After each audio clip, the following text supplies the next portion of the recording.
End gold buyers, మీ కష్టాల్లో నమ్మకమైన మీ ఆత్మీయ నేస్తం.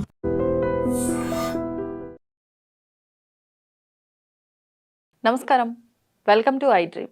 ధర్మ మార్గం విత్ విజిత కార్యక్రమానికి స్వాగతం.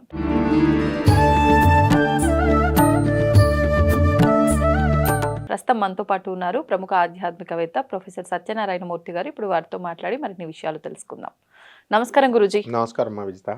గురూజీ, జూన్ 27వ తారీఖు శని త్రయోదశి వచ్చింది. ముఖ్యంగా ఎక్కువగా ఇబ్బందులు పడుతున్న వాళ్ళు, ఏలినాటి శని ఇలాంటి శని బాధలతో ఇబ్బంది పడుతున్న వాళ్ళు ఆ రోజు ఎటువంటి పరిహారం చేసుకుంటే బాగుంటుందో వివరించండి. ఏలినాటి శని అంటే కష్టాలు అధికంగా ఉండే సమయము అని అర్థం. అర్ధాష్టమం, అష్టమ శని, ఏలినాటి శనిలో విపరీతమైనటువంటి పరీక్షలు శనీశ్వర భగవానుడు పెడతాడు. దీంట్లో మేలు చేయడా అంటే మేలు కూడా చేస్తాడు. తర్వాత వీళ్ళకందరికీ కూడా శని త్రయోదశి శనివారమే వస్తుంది. కాబట్టి ఈ యొక్క శని త్రయోదశి రోజున మనం ఏం చేయాలి అని అంటే ప్రజలందరూ కూడా మనకి నువ్వుల నూనెతో అభిషేకం చేయడం చేస్తూ ఉంటారు. ఇది ఒక్కటే రెమెడీ అనుకుంటారు. అలాగే నల్లని వస్త్రాలను ధరించి ఆ నల్లని వస్త్రాలతో మనల్ని ఈ యొక్క అభిషేకం చేయించమంటారు. పంతులు గారు కూడా నలుపు రంగు వస్త్రాలు వేసుకుని అభిషేకం చేయాలా? వేసుకుని ఆ నల్లని వస్త్రాలు వేసుకొని, ఇప్పుడు మనకి వర్గల్లో శనీశ్వర స్వామి కూడా ఉంది, అక్కడంతా కూడా నల్లని వస్త్రాలు ధరింపజేస్తారు పంతులు గారు. వేసి మందపల్లిలో కూడా ఆ లోపలికి వెళ్తాం. ఆ నల్లని డ్రెస్తో మనకి అభిషేకం చేయించిన తర్వాత ఆ డ్రెస్ని అక్కడ తలంటి స్నానం చేసేసి అక్కడ బట్టలు వదిలేస్తారు అనమాట. వదిలేసి వచ్చేస్తాం. అలాగే మనకి ఈ మరి నల్లని వస్త్రాలు తెచ్చుకోలేనటువంటి వాళ్ళు ఏం చేయాలండి అని అంటే, అక్కడ నల్లని వస్త్రాలు అక్కడ అమ్ముతారు, లేకపోతే అక్కడ వదిలేసి వెళ్ళిన వాళ్ళు ఇస్తారు. వాళ్ళు వేసుకొని మనం వదిలేస్తాం, చేసేస్తాం. అసలు ఈ యొక్క నువ్వుల నూనెతో మనం ఎందుకు శనీశ్వరుడికి అభిషేకం చేస్తాము అని అంటే, ఆంజనేయ స్వామి వారు ఆయనకు వరం ఇచ్చారనమాట. ఆ ఏలినాటి శని పట్టుకున్నప్పుడు ఆంజనేయ స్వామిని పట్టుకున్నాడు, శని ఈశ్వరుని పట్టుకున్నాడు, బ్రహ్మను పట్టుకున్నాడు, అందరినీ పట్టుకున్నాడు. కానీ ఒక్క ఇద్దరిని మాత్రము ఓడించలేకపోయాడు. ఆంజనేయ స్వామి ఒకడు, పిప్పలాచార్యుల వారు ఒకళ్ళు. వీళ్ళిద్దరూ ఆంజనేయ స్వామిని పట్టుకున్నాడు అన్నారు. అదే పట్టుకున్నాడు కానీ బాధించలేకపోయాడు. ఏం చేశాడంటే, ఆంజనేయ స్వామి దగ్గరికి వచ్చి, స్వామి నేను మిమ్మల్ని ఇంకా పట్టుకుంటాను వెళ్ళినట్టు సరే అంటే పట్టుకో అంటాడు. ఆయన రామనామం తప్ప ఆయనకి ఏం తెలియదు పాపం. శని వచ్చి ఆయన జుట్టులో వస్తాడు. జుట్టులో కూర్చున్నప్పుడు ఆంజనేయ స్వామి తోకతో ఒక పర్వతాన్ని తీసుకొచ్చి తలపైన పెట్టుకుంటాడు. ఆ నొప్పి భరించలేక శనీశ్వరుడు నన్ను వదిలేనాయన అంటాడు. అక్కడ శివుడు నవ్వుతూ ఉంటాడు. నా శివుడు రూపంలో ఉన్న నన్ను శనీశ్వరుడు పట్టుకున్నప్పుడు నేను ఓడిపోయినట్టుగా యాక్టింగ్ చేసి ఈ త్వరలో దాక్కున్నట్టుగా, మర్రి చెట్టు త్వరలో దాక్కున్నట్టుగా చేశాను. దాంతో శనీశ్వరుడు కూడా నా అంశే, ఆంజనేయ స్వామి నా అంశే, పిప్పలాచార్యుడు నా అంశే, వినాయకుడు కూడా నా అంశే. మరి వీళ్ళు ఒక చిన్నపిల్లలు ఆట ఆడుతూ ఉంటారు కదా, దాక్కోమని చెప్పి అమ్మ తండ్రిని అలా దాగుడు మూతల ఆటలాగా నేను ఓడిపోయినట్టుగా చేశాను. దాంతో అహమం వచ్చింది శనీశ్వరుడికి. అహాన్ని ఆంజనేయ స్వామి తీసేస్తాడు చూడు అని పార్వతికి చెప్తాడు. ఇక్కడ ఏమవుతుందంటే, ఆంజనేయ స్వామికి ఈ రాయి పెట్టగానే ఇప్పుడు పెద్ద పర్వతం పెడతాడు ఇప్పుడు అని అనగానే నెత్తిపైన ఆంజనేయ స్వామి వారు తన తోకతో అని నవ్వుతాడు శివుడు. ఈ లోపల శనీశ్వరుడు వచ్చిన ఆయన నీకో దండం అని చెప్పి బయటకు వచ్చేసి వెళ్ళిపోతూ కొంచెం నూనె ఉంటే ఇవ్వు స్వామి, నువ్వుల నూనె ఒంటికి నేను రాసుకుంటాను, నొప్పులు తగ్గుతాయంటే అప్పుడు ఆంజనేయ స్వామి వారు శనీశ్వరుడికి వరమిస్తాడు. ఏమని వరమిచ్చాడు? నువ్వుల నూనెతో అభిషేకం చేసుకుంటే నీకు కలియుగంలో ప్రతి ఒక్కళ్ళు కూడా నీకు బ్రహ్మాండంగా నొప్పులు అనేటటువంటి మొత్తం పోతాయి అన్నాడు అనమాట. కాబట్టి నువ్వుల ఉండలు కూడా తయారు చేయాలి. చిమ్మిలి ఉండల్ని మనం ఎవరికి తయారు చేస్తామంటే సుబ్రహ్మణ్యేశ్వర స్వామి వారికి చేస్తాం. సుబ్రహ్మణ్యేశ్వర స్వామికి చేసి మనము చేస్తాం. అది శనీశ్వరుడికి కూడా చేయాలి. శనీశ్వరుడికి నువ్వుల నూనె ఉండల్ని నైవేద్యంగా స్వామివారికి పెట్టాలి. అలాగే శని, ఏలినాటి శని, అష్టమ శని, అర్ధాష్టమ శని అని చెప్పాను కదా, దాని నుంచి ఐడెంటిఫై చేసేయచ్చు మనం. ఏది శనివారంతో స్టార్ట్ అయినటువంటి వాళ్ళకి ఆ శని మహాదశ కానీ, ఏలినాటి శని పట్టుకునే రోజు ఉంటుంది, ఇక్కడి నుంచి స్టార్ట్ అయింది అని. ఆ రోజు కనుక శనివారాలతో స్టార్ట్ అయినప్పుడు కనుక ఉన్నటువంటి వాళ్ళ కనుక ఆ పీరియడ్ అంతా కూడా శని నామ జపాన్ని కనుక చేసినట్లయితే తప్పకుండా వీళ్ళందరూ కూడా శని పీడ నుంచి తప్పించుకోవచ్చు. ఉమ్, ఆ మంత్రము కూడా ఉంటుంది. సంఘచద్వం సంవదత్వం సంఘో మనాంసి జానతాం దేవభాగం యథా పూర్వే సంజనానాముపాసతే.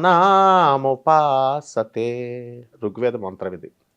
సమానీ వయాకృతి సమాన హృదయాని బా సమానమస్తు వో మనో యథావహా సుసహాసతి.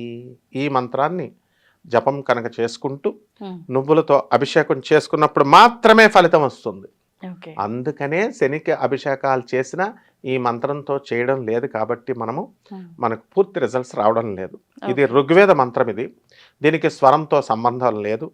ఎందువలనంటే ఈ యొక్క మంత్రాన్ని మనము ఉచ్చరించేటప్పుడు ఫ్రీక్వెన్సీ అనేటటువంటిది, వేవ్ లెంత్ అనేటటువంటిది ఉంటుంది. ప్రభాత్ రంజన్ సర్కార్ గారు, ఆనందమూర్తి గారు ఈ ఫ్రీక్వెన్సీని, వేవ్ లెంత్ మీద ఆయన రీసెర్చ్ చేసి ఈ యొక్క మన ఋషులు, ప్రాచీన ఋషులంతా ఇచ్చిన దాన్ని అంతటినీ రీసెర్చ్ చేసి ఆధునిక సైంటిస్టులంతా కూడా చేసి ఇచ్చినటువంటి మంత్రం ఇది. ఈ స్వరం, ఈ స్వరంలో ఇలా చేసినప్పుడు మాత్రమే మీకు అభిషేకం వస్తుంది. అభిషేకం చేసినప్పుడే విపరీతమైనటువంటి ఫలితం వస్తుందన్నమాట. చక్కగా ఏలినాటి శని దోషాన్ని తప్పించుకోవచ్చు. ఇది ఆషామాషి గురువు ఇచ్చినటువంటి మంత్రం కాదు, ఇది ఋగ్వేదం ఋషులు ఇచ్చినటువంటిది. దీని స్వరాన్ని, వేవ్ లెంత్ని, ఫ్రీక్వెన్సీని సెట్ చేసింది ప్రభాత్ రంజన్ సర్కార్, అంటే ఆనంద మార్గ ఆశ్రమం ఫౌండర్ ఆచార్య. ఆయన ప్రౌట్ అనేటటువంటి ఒక థీరీ ఇస్తే దానికి Nobel prize south Methodist university professor అయినటువంటి డాక్టర్ రవిభాత్రాకి నోబెల్ ప్రైజ్ 1993లో వచ్చింది. ఒకటి. రెండు, నరేంద్ర మోడీ గారు కూడా ప్రభాత్ రంజన్ సర్కార్ గారు ఇచ్చినటువంటి నవ్య మానవతా విద్యా విధానాన్ని ఆయన NEP 2020 అని ఈ 2020 కరోనా వచ్చిన టైంలో మన విద్యా విధానాన్ని ఇచ్చారు. అంటే అంత గొప్ప స్థాయి గురువు అని చెప్తున్నాం మనం. కాబట్టి కేవలము ఇప్పుడు మన వాళ్ళంతా కూడా ఘనాపాటిలో ఓం నమస్తే అస్తు భగవన్ విశ్వేశ్వరాయ మహాదేవాయ త్ర్యంబకాయ త్రిపురాంతకాయ త్రికాగ్నికాలాయ కాలాగ్నిరుద్రాయ నీలకంఠాయ మృత్యుంజయాయ సర్వేశ్వరాయ సదాశివాయ శ్రీమన్ మహాదేవాయ నమః అంటూ నమ్మకం చమకం చదువుతాం. అరే ఇలా మాకు చదవడం రాలేదండి అని బాధపడేటటువంటి వాళ్ళందరూ కూడా బాధపడాల్సిన అవసరం లేదు.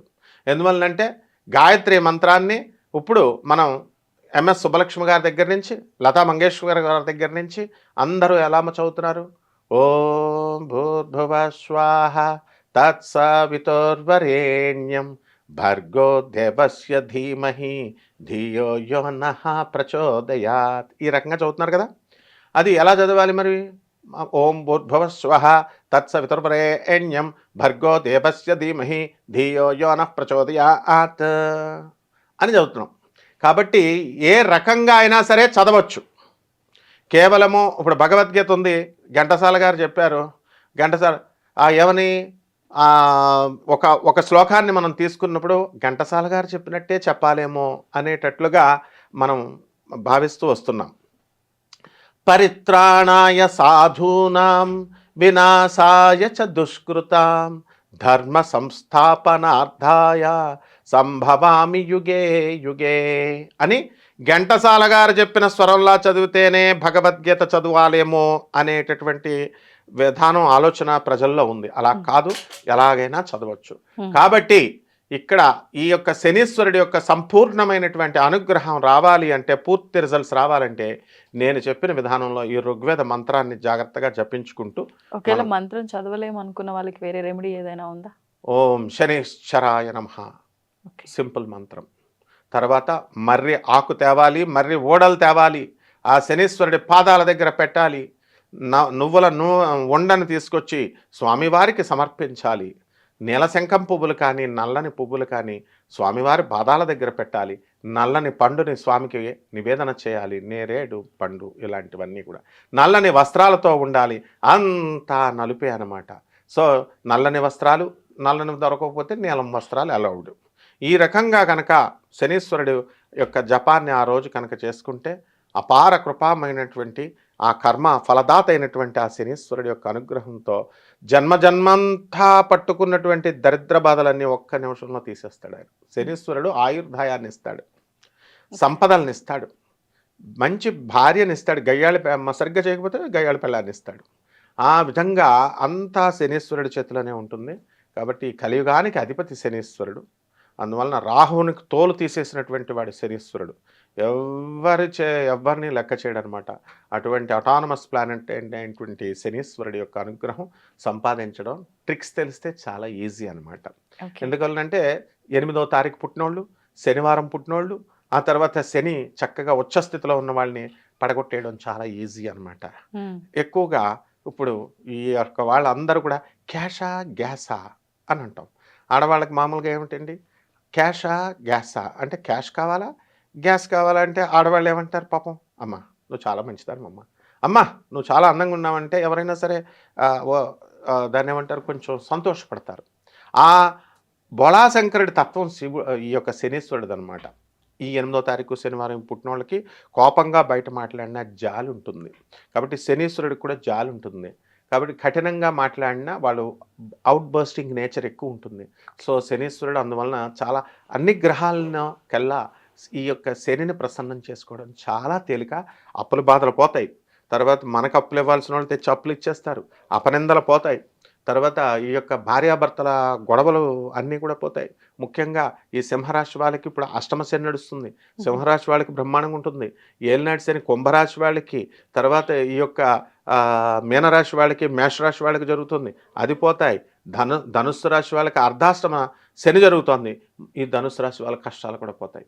అందువలన ఈ శని త్రయోదశిని ముఖ్యంగా ఈ రాశుల వాళ్ళు ఉపయోగించుకుంటే బ్రహ్మాండంగా కష్టాల నుంచి తొలగిపోతారమ్మా. ధన్యవాదాలు గురుజీ. ధన్యవాదాలు. దీన్ని తవ్వండి, తవ్వుతూనే శివలింగం. సరే దాన్ని అట్లా కప్పేసేయండి, చూపించదండి. Krishna is there. మూర్తి పూజ కాదు, సాక్షాత్ బ్రజేంద్ర నందన భగవాన్ ఉన్నారు మూర్తిలో. ఏమీ ఆశించకుండా ఆరాధించే వాళ్ళు కూడా ఉన్నారా ప్రభుజీ? నిజమైన భక్తి అంటే మనకు తెలియదు కాబట్టి